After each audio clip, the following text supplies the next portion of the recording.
Hey, this is Chan from DifferenceInSkill, and I'm here to bring you a segment on advantage. Now, what can win you the game? Of course, advantage. You build advantage throughout the mid to early game. Then you basically compare with your opponent who has more advantage, and then you see if it's a bit loud, they're renovating. So yeah, renovations are happening, and people are yelling at each other because that's what renovators do. Anywho. So, basically, the way you win the game easily is that you just build up a lot of advantage, and then you snowball out of control. So basically, you get all your advantage earlier, and then compare with them. So I have this much advantage. How much advantage do you have? Not as much. Most likely, I'm going to win, because I can push you, and be safe about it, because I have the upper hand, right? It's like, you know, standing on the high ground, so to speak, or whatever the analogies that you like to use. Now, of course, what is advantage? Like, advantage, oh, +1, speed, all this crap garbage that people spew out. What is advantage? Okay, so, first of all, cards, some cards are very blatantly, like, placed as advantage. So, you have Football, right? Okay, you start with them. You ride Blaster Javelin, and then you search for a card. You played a card and search for a card. That is a +1. Because you played a card, so you lost a card from your hand, and then you return one card back to your hand, correct? That is a +1. So there's 1 point of advantage. It was free too. You don't need a counterblast. So very good source of advantage. And even things like Conroe, when you move it back, when you move things back, not like because I know football can't. Just like it's a misconception to think that things like Conroes are not +1s. Because they don't add anything back to your hand, right? But then, like, so you ride over it, you move him back, he exists now as a booster. It's almost like you played him from your hand. And then it can change into anything else. Now, aside from the fact that it can change into anything else that you want, it's still a source of +1. It's still a source of advantage. Now, other things, very obvious. Okay, so you have this: ride Blaster Dart, Counterblast 2, retire their unit. That's advantage. You changed your damage into destroying a card. So basically, you didn't lose any cards from your hand except for playing the Blaster Dart, which you needed to play anyways, and then you destroyed a card. So, you know, easy way to get advantage. You see where this is going? Okay. Now, time for a different example. Some things like obvious advantage, like Counterblast 3 changes into another card. If you didn't play a card, you have a new card. How did that happen? Your card gave you the advantage, correct? Yes, see? But then now, it's things like these that people aren't really sure of. Because I hear some people like, wow, these cards are so broken. They keep giving you +1s and stuff. So, like, say you have Blaster Blade in your soul, okay? And it's not cancel out, don't worry. And you go, ride Alfred early. Move him, like, you have Alfred already, okay? So you ride Alfred early and move him out to the side. And like, wow, Imba, that's a free +1. And it's not, because you played a card into a place where you didn't need to get a card out. So say you have, before you played this card, you have 4 cards in hand. You know, pick up 4 random cards that probably won't match. Yeah, see? Okay. 4 cards in hand. I go, ride. Imba, that's a +1. No, it's not. I still have 3 cards in my hand and 1 extra card. What was the difference from me doing this? Nothing. But then the advantage you can get from that is when Blaster Blade comes out, he can snipe something. So, things like this, playing something over a level 3 to use its effect, it's not really a +1. Similar to, like, Thunderbreak Dragon, Kyriel, the Circular Saw, Fang of the Silver Wolf Garmal, not Fang of Light. He doesn't give you +1s. Yeah, like these things, people go like, wow, that's so Imba, he can search every turn, and then you realize that they just played a card over a card that didn't need. It's just like doing this. Imba +1, wait, no, that's nothing like that, right? So, a lot of things that you have to make sure you understand. Okay. Now, let's see, time to grab a different card for an example. Haha. Alright. So you have Majesty Lord Blaster. He's just going to be sitting here as an example person. So you have Bedivere in the side. Now, Bedivere, he's one of those cards that gain a random amount of power for no reason whatsoever, correct? He gains plus 3,000 if you have a Vanguard with the word blaster in it. There you go, getting tongue-tied a lot. So now you attack with this. You attack for 21. This is technically a +1 if they have to guard for extra. If you have attacks that guard for extra, it's advantage you can create. However, they can nullify this advantage by going, take it. You know, of course, there's your pseudo advantage that they're dying. They're closer to dying. But so at late game, when they have like 5 damage, then that's really where you can just go, okay, time to swing at this guy and hope he dies. And go swing. He needs to guard extra. That's advantage you made.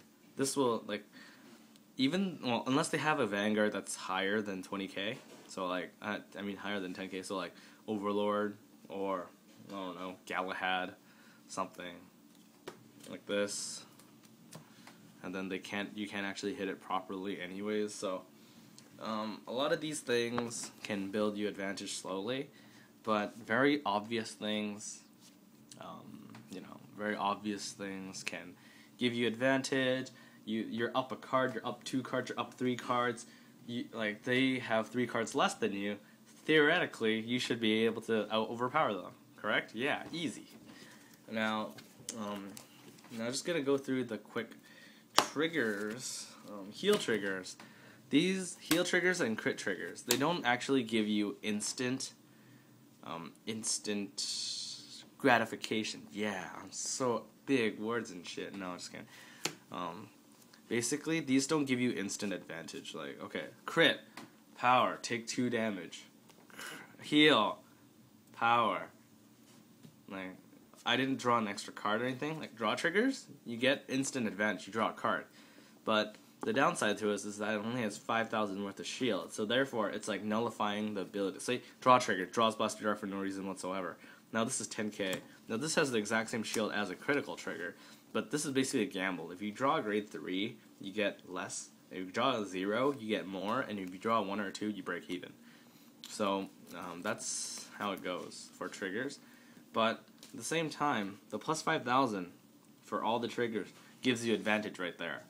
Similar to how the example with Bedivere, right? Things that gain obligatory power. You just attack. Well, yeah, okay. And then you give it power. You attack. They need to guard for more. Wait, what? So every time you get a trigger, that's advantage that you can take advantage of, basically. I want to keep using the word advantage as much as I can so you guys understand. And then you get something plus 5,000. They need to guard for extra, especially if you get a crit. This is why the crits are really good for advantage. Because when they're at 4 damage, they're taking your rear guard attacks no matter how strong it is. Because they can't threaten you. So you go crit to Bedivere, attack. Crap, now I have to take it. I mean, I had to block it or else I'm going to die unless I get a heal like a ballsy man. So they have to block it. Now, that's why the crit trigger is the best trigger. And similar to like how some people say stands are so good, you could attack one more time. Blah, blah, blah, blah, blah.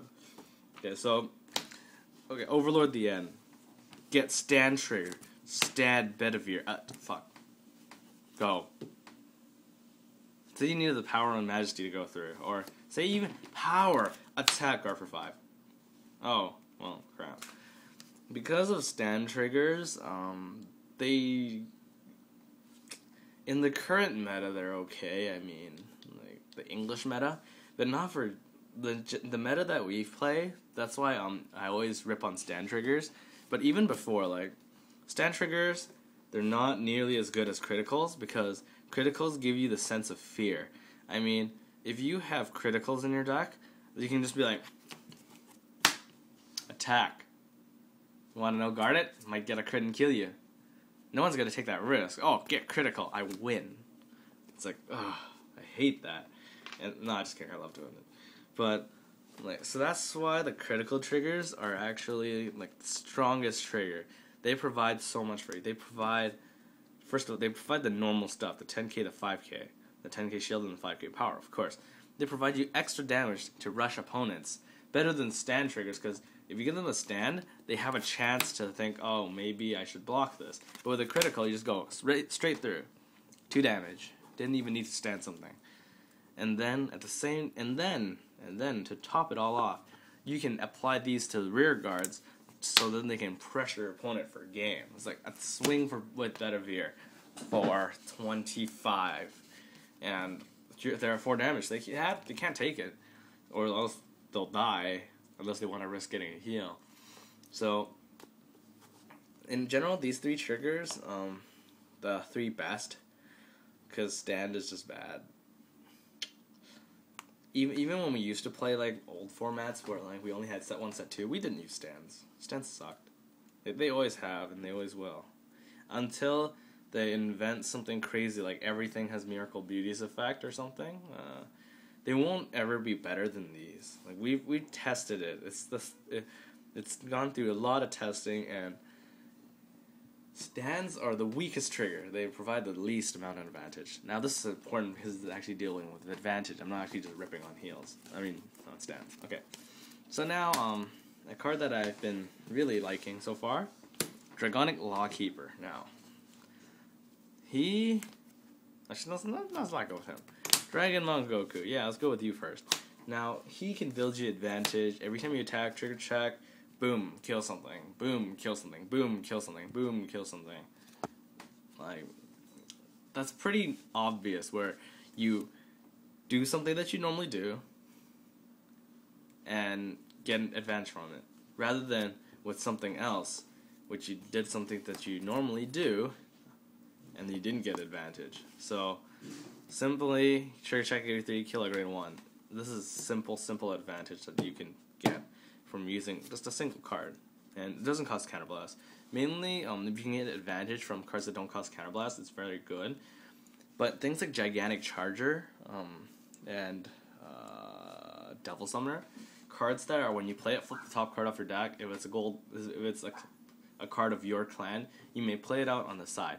That's debatable on how good it actually is, but it only is by pure definition. It is advantage, because you played a card and got a second card for free. But how useful that next card you're getting is, it's all depending on how much of a sack you are. So, next card, okay. Dragonic Lawkeeper. First of all, this is totally sexy. And second of all, this card, when you're at 4 damage, you may counterblast 1. Is it? I'm pretty sure it's 1. That's why it's so good. Yeah, counterblast 1. Bind all of your opponent's rear guards. So, if this was their field, let's see if I have enough Royal and Shadow Paladins on my desk to make a weird looking field. Okay, sure. Okay, this is their field. They have a random Fubao for no reason. You play Lawkeeper, activate effect. This is what happens. Damn. Now that looks awesome, doesn't it? It's just like all gone. All gone. Now, it's not like, oh my god, counterblast 1, retire 5 units, that's retarded. Yes, it would be. I'm pretty sure they'll never make something like that. Overload the end is over the top enough. So, this card, well, first of all, it doesn't really give you any, like, it doesn't just go like, kill something, okay? But then, one good thing about this, they can't intercept. They have no interceptors. And then you can also trigger his second ability, where if he has 2 or less rear guards, this card gains plus 3,000 when it attacks.